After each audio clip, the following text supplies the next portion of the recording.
That night, around the king's campfires, the torches burned late into the dim hours before dawn. Soldiers huddled in small groups over meager meals, exchanging anxious glances. The northern men who had accompanied Ned felt the weight of many eyes upon them.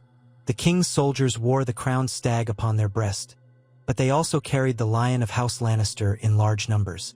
War had not been declared, but anyone who looked upon this gathering could sense the realm balanced precariously upon a knife's edge. Soon, the banners might be drenched in blood rather than merely flapping in the night breeze. Eddard Stark stood outside his tent, gazing into the darkness.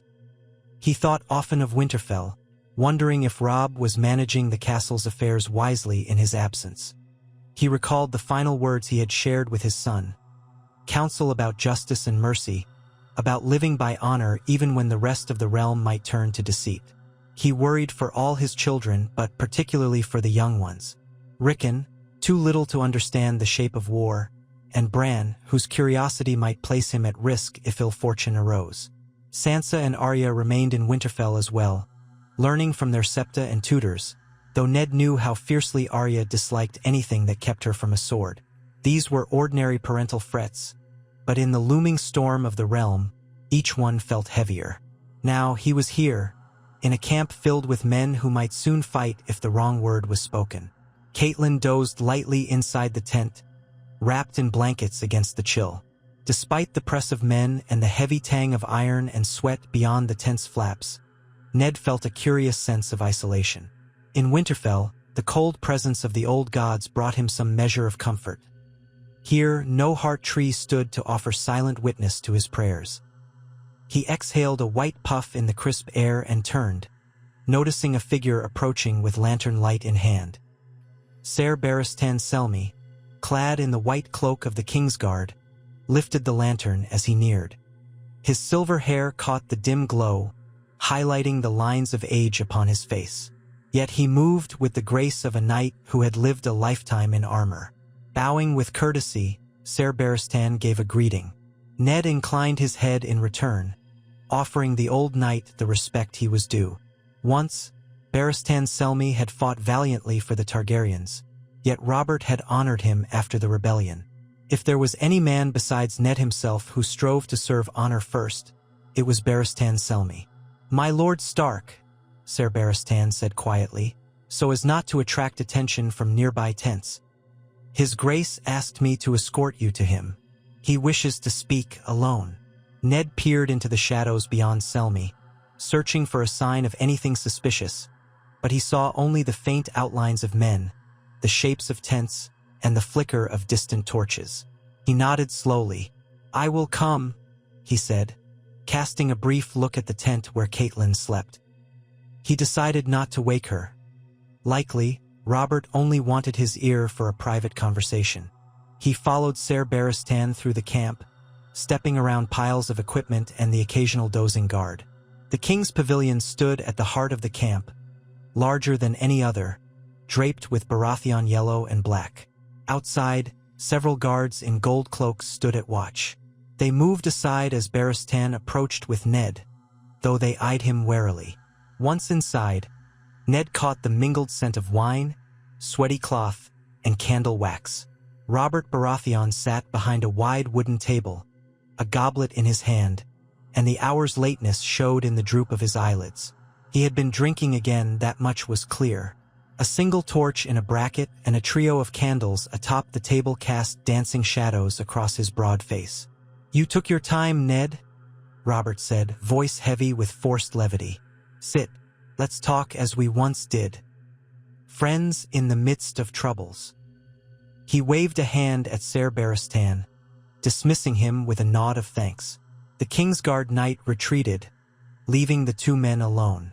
Outside, a few muffled voices drifted through the pavilion walls, but otherwise they had relative privacy. Ned removed his cloak, draping it over a nearby camp stool, and sank into the chair across from Robert.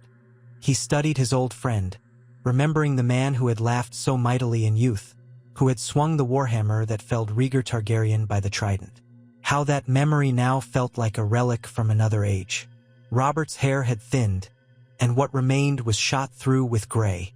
His face, once handsome, showed the wear of indulgence and discontent. Even so, there was a glint in his dark eyes that spoke of the temper and pride that had not diminished one whit. They sat in silence for a moment. Robert took a swig from the goblet, belched, and then set it aside. "Gods, this is a fine mess, Ned," he muttered. "I only asked you once to be my hand, and you refused. Now here we are. We have an army, or half of one at least, pointed at the Vale, and I'm not entirely sure what I'm doing. I can't tell if Lysa Arryn truly plots rebellion, or if she's just a frightened widow chasing shadows." His gaze flicked toward Ned. "You told me these rumors of my children. You told me something that gnaws at me in the night. My temper wants to bellow that it's a lie, but my head won't let it be." Ned pressed his lips together, uncertain how to tread. Carefully, he replied, "Jon Arryn died under suspicious circumstances, that much I believe. Lysa believes it was the Lannisters. She believes her husband uncovered a secret, that the children are not yours. I cannot say for certain whether it is true. I do know that from everything I've learned about Baratheon blood, it runs black of hair, generation after generation. So why not in Joffrey? Why not in Myrcella or Tommen?" Robert's fist hit the table with a jarring thump, causing the candles to tremble. Because they might not be mine. Is that what you're telling me? That my queen warmed someone else's bed? My own brother can't even stand her, so it's not him. The rumors name Jaime. He practically spat the Kingsguard's name. Her own twin, so vile I can hardly speak it. Gods be good, Ned, if that's the truth. He trailed off, fury darkening his features. Ned steeled himself. "If it is the truth," he said gravely, "you must handle it wisely. Confronting them blindly could bring the realm to war. Perhaps that is what Cersei wants, to force your hand. Or perhaps she wants the truth to remain hidden, and so she'll do anything to keep it secret. I've seen enough bloodshed to know that one push in the wrong direction could plunge all the Seven Kingdoms into chaos." Robert grunted, pushing his goblet away. "It seems we are on that edge already. There are rumors that Lysa is raising armies. Now I have men, Lannister men among them, and Tyrell men, marching behind me to see if the Vale means to rebel. I'd laugh if it weren't so damned frustrating. The Tyrells and Lannisters in the same camp, a worthless thing if ever I saw one. And Mace Tyrell, my hand, he's as clueless as a newborn colt. I can't trust him to navigate these waters. Gods, Ned, I should have demanded you in that office. I should have forced you. This is the price I pay for letting you remain in the North." Ned did not speak. He recalled his reasons for refusing the handship, none of which had changed. The intrigues of the capital, the care of the North, the sense that his presence would only enmesh him in dangerous politics. Yet, the gods had a way of weaving fate around a man's ankles, binding him to conflicts he strove to avoid. Here he was, in the midst of it, with an army camped around him and an old friend half-crazed by suspicion. After a time, Robert leaned back in his chair. "Tomorrow," he said, "I will ride out with you and a small retinue toward the Bloody Gate, that damned fortress that bars the way up to the Eyrie. We'll meet Lysa's men. If she means to defy me, I want to see it with my own eyes before I unleash the rest of this host. Are you with me? Will you speak on her behalf, if she's merely trembling at shadows?" Ned gave a curt nod. "Yes, I promised her I would try to avert bloodshed. She wants no war, Robert. She only wants the men who killed her husband brought to justice, if indeed there was murder." Robert's lip curled. "We'll see. But if Lysa or any of her knights lay a hand on me, I won't hesitate, Ned. I'll call the banners for real, and the Vale will burn. I'd rather avoid that fate, but I'll not be trifled with." His tone brooked no disagreement. Ned understood. Though Robert had mellowed in some ways, he was still a man who had ended the Targaryen dynasty with hammer blows. The might of House Arryn would pale if the entire realm rose against it. They fell silent, the weight of the conversation draining them both. Finally, Robert waved his hand dismissively. "Go get some rest if you can. Tomorrow will be a long day." Ned stood, bowed briefly, and left the pavilion. He found Barristan Selmy outside, who guided him back through the camp. When he reached his tent, he crawled inside as quietly as he could, laying himself beside Caitlin. She stirred but did not wake. He closed his eyes, uncertain if sleep would come. Dawn broke in a pale wash across the hills. Horns sounded in the king's encampment, summoning men to gather arms and raise tents. Breakfast was a hurried affair, bread and salted meat washed down with watered wine. Ned readied himself, assisting Caitlin onto her mare. She insisted on riding with him, though it might be unorthodox for a lady to ride into a potential confrontation. She would not cower in the background. Ned's retinue from Winterfell, along with several Vale knights who had joined him in the Eyrie, formed a modest column behind them.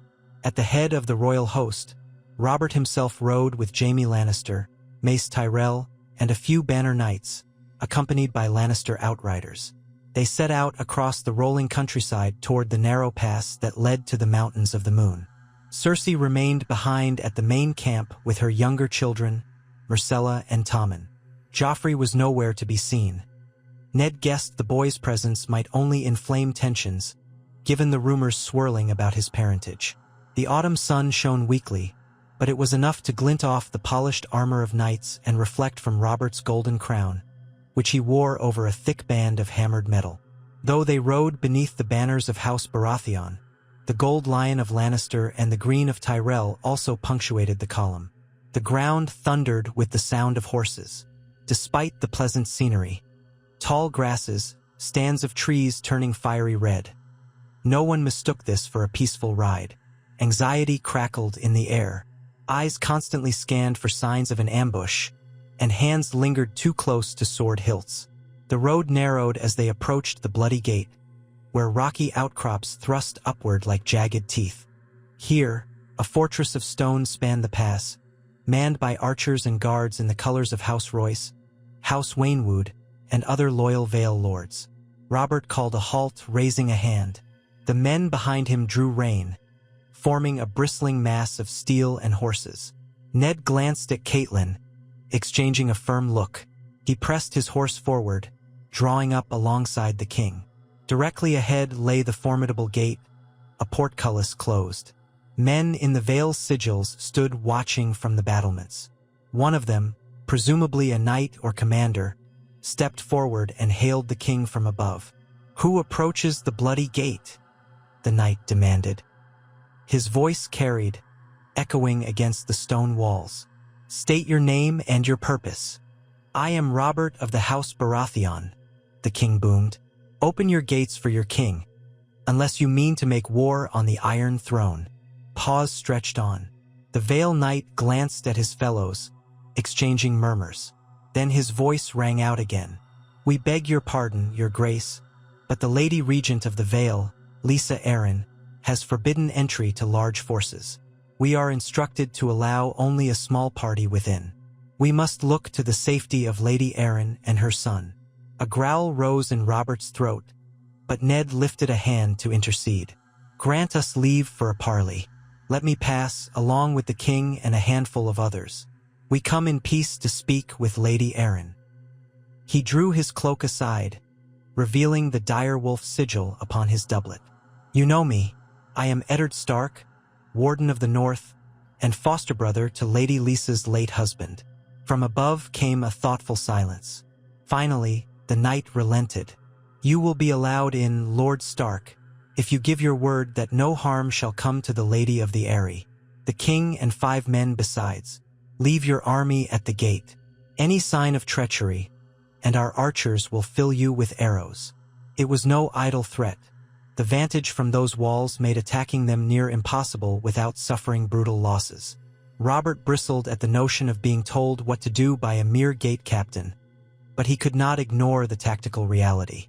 He glanced back at Jaime Lannister and Mace Tyrell.